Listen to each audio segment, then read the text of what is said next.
Investment एक होती है जो कि आपको पैसिव इनकम दे। पैसिव इनकम के लिए इन्वेस्टमेंट चाहिए तो सबसे बेहतरीन इन्वेस्टमेंट दो होती है। नंबर एक रियल एस्टेट है, किराया आता रहेगा।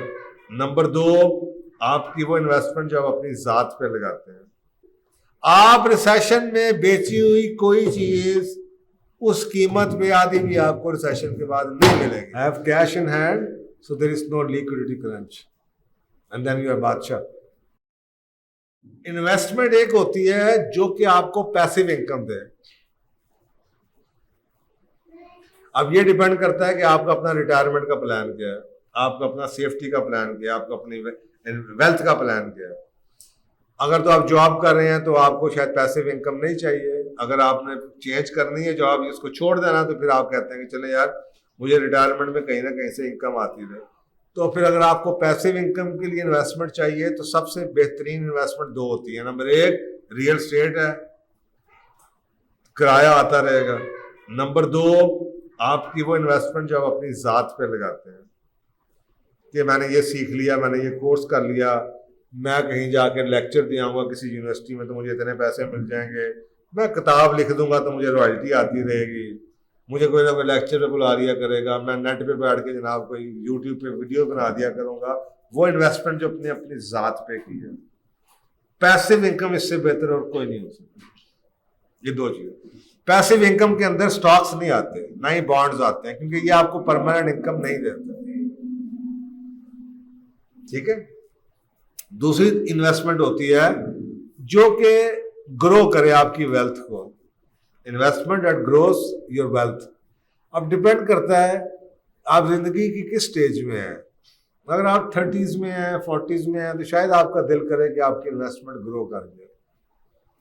डिपेंड करता है कि आपका जो अल्टीमेट ऑब्जेक्टिव है उसके लिए आपको कितना पैसा चाहिए। अब वो एक डिबेटेबल है, मैं इसलिए अपनी ऑब्जर्वेशन नहीं इसमें शेयर करना चाहता। लेकिन अगर आप चाहते हैं कि अभी आपकी वेल्थ थोड़ी सी बढ़ जाए, उस लेवल पे नहीं पहुंची जहां पे आप चाहते हैं, तो फिर उसके लिए दो तरीके हैं। नंबर एक ही तरीका है, उसके करने के तरीके फर्क है। या तो आप बिजनेस शुरू कर दें या कोई बिजनेस के अंदर इन्वेस्टमेंट डाल दें। ये वो इन्वेस्टमेंट है, या स्टॉक्स ले लें, ये वो इन्वेस्टमेंट है जो ग्रो होती है, जो आपकी टोटल वेल्थ के पोर्टफोलियो को बढ़ा देती है।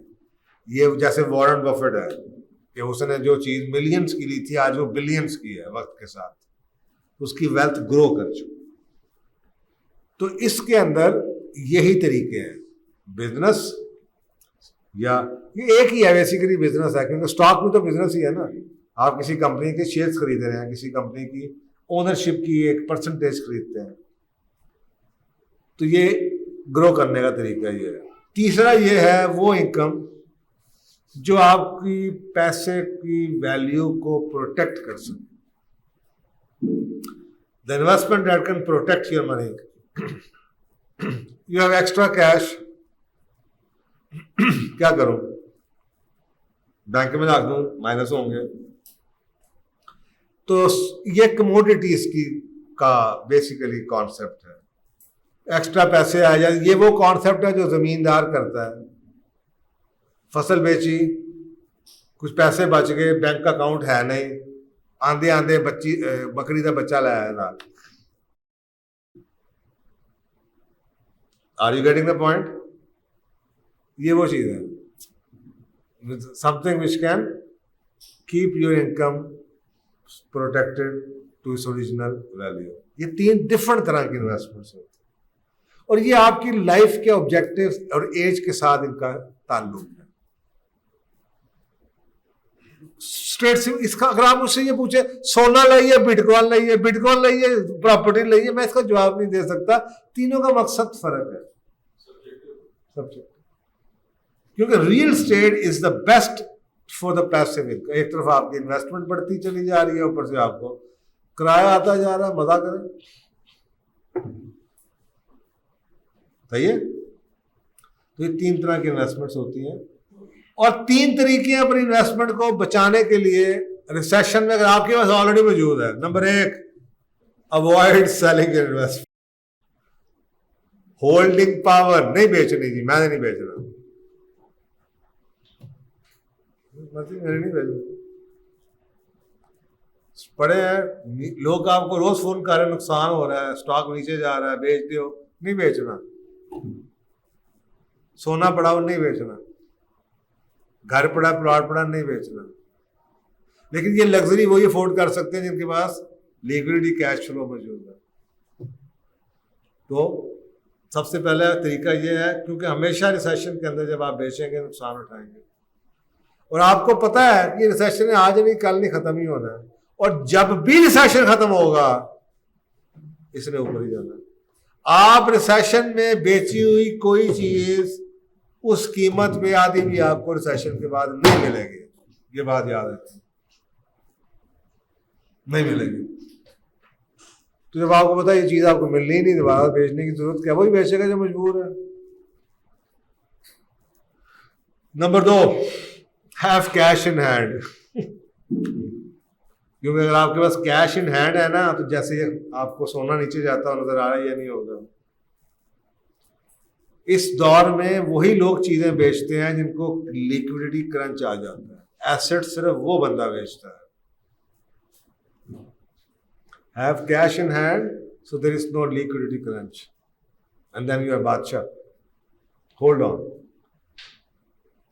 Number 3, only invest. अगर पैसा और एक्स्ट्रा है आपके पास तो इन्वेस्ट करें लॉन्ग टर्म बेस के ऊपर। कोई भी ऐसी चीज सॉलिड खरीदें, सॉलिड, ये बिटकॉइन सॉलिड नहीं है,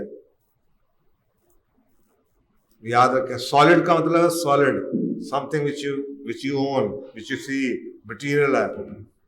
यदि हाँ मेरे पास ये शेयर्स हैं, मेरे पास ये घर है, मेरे पास ये प्लॉट है, मेरे पास ये सोने का सिक्का है, ये, या मेरे पास ये कमोडिटीज पड़ी हुई हैं, ये सॉलिड इन्वेस्टमेंट्स हैं।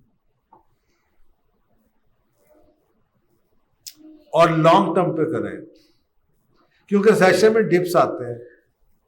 अगर आप ये समझें कि 6 महीने में आपको इसका रिटर्न, कोई दुकानदारी नहीं है। आप याद रखें ऑब्जेक्टिव क्या है। ऑब्जेक्टिव ये है कि मेरा पैसा लॉन्ग टर्म बच जाए।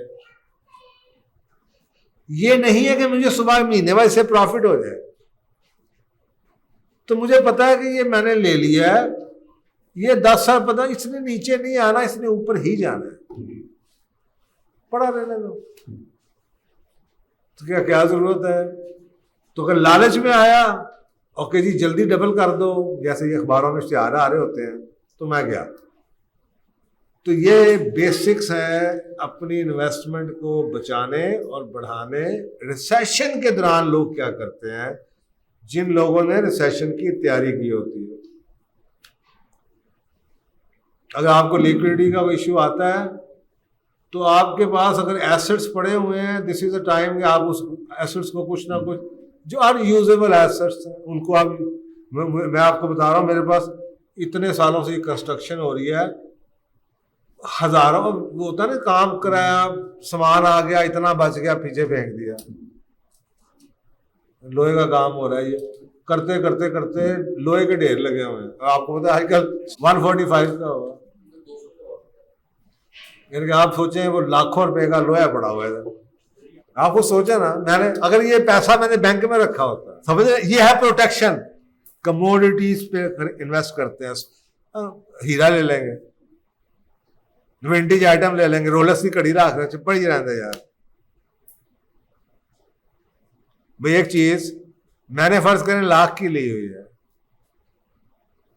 अब उसकी फर्ज करें वैल्यू 6 लाख रुपया है, लेकिन मुझे 4 लाख भी अगर उसकी कीमत लगती है तो मैं तो फिर भी प्रॉफिट में हूं।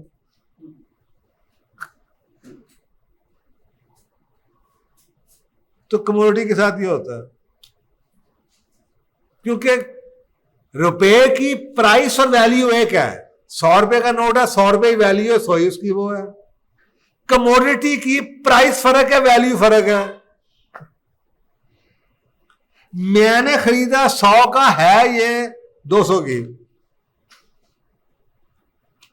और 400 की हो सकती है, रुपया 400 का नहीं हो सकता। तो ये जो अक्लमंद लोग हैं वो कभी भी पैसे को स्टोर नहीं करते पैसे में, लेकिन जिस मुल्क में आप खुद सोचें, इस मुल्क में महंगाई 20% गवर्नमेंट कहती है, बैंक वाले आपको 10% भी दे दें, 12% दे दें, आपको फिर भी नुकसान ही है। तो क्यों? उससे बेहतर नहीं कि आप सोना लेकर रख छोड़ें। अब ये डिपेंड करता है कि आप खातून हैं, आपके पास क्या कमोडिटीज जो आपको सूट करती है ना। कोई भी अगर आपके पास जगह है, मैं आपको बता रहा हूँ कि मैं लड़का हूँ, मैं जनाब घड़ी ले लूंगा, सोना ले लूंगा, ईंट ले लूंगा, दरवाजा ले लूंगा, कोई किसी के वो पौधे ले लूंगा। अब वो पौधा फर्ज करें मैंने एक नर्सरी बंद हो रही है, उसने कहा जी सर ये आप ले लें, ₹1,00,000 का सारा पौधा है। अब वो ₹1,00,000 का मुझे पता अगले ये पड़ा भी रहेगा ना, सिर्फ मैंने तो बाकियों को भी पानी देना, पानी का टूटी देनी है। ये अगले साल लाख का नहीं, अगले साल 2 लाख का, फिर 2.5 लाख का, फिर 4 लाख का। मैंने कुछ नहीं करना।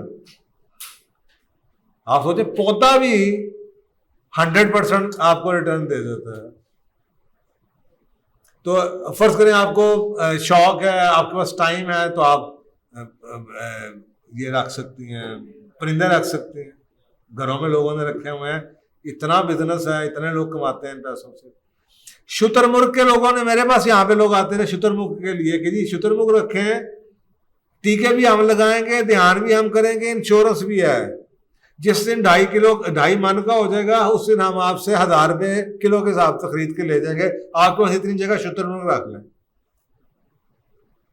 इतने काम है, इतने काम आप सोच नहीं सकते।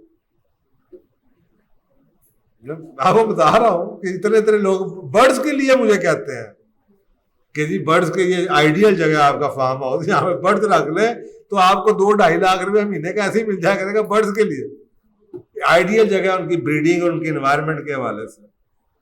तो इतनी अपॉर्चुनिटीज है, डिपेंड करता है आप उसका शौक क्या, आप किस में टाइम लगा सकती हैं, आप क्या कर सकती हैं। तो बता रहा हूं कि रुपी यानी कि money versus the commodity, any commodities which fits in your lifestyle, which you can accommodate and take care, that is better। कुछ भी करके रख लें तो वो बेहतर है, क्योंकि आजकल इतनी डेप्रिसिएशन है और डॉलर की जो पैरिटी का फर्क है, रुपी उसकी, वो इतना फर्क है कि मैंने अभी 2 साइकिल्स उठाई हैं, इंग्लैंड की, हॉलैंड की बड़ी साइकिल है। लेकिन मुझे पता है कि इंग्लैंड और हॉलैंड की चीज जो सी है, इसने 3 महीने में लाख की हो जाता है। समझ की बात है। लेकिन अगर मैं फर्ज करें मैं कहता नहीं लेता तो क्या करूं? 50,000 बैंक में छोड़ दूं, ये पक्का पता है कि ये अगले महीने 40 का होगा। Are you getting the point? ये पक्का पता है कि ये 40 का होगा, वो शायद 60 की हो जाए, 70 की हो जाए, वो 40 की नहीं होगी। तो ये फैसला अब आप क्या करेंगे? यही करेंगे कि चलो यार ये ले दो, वो ले दो, इसको कर दो, उसको कर दो, ये करा दो, वो करा दो।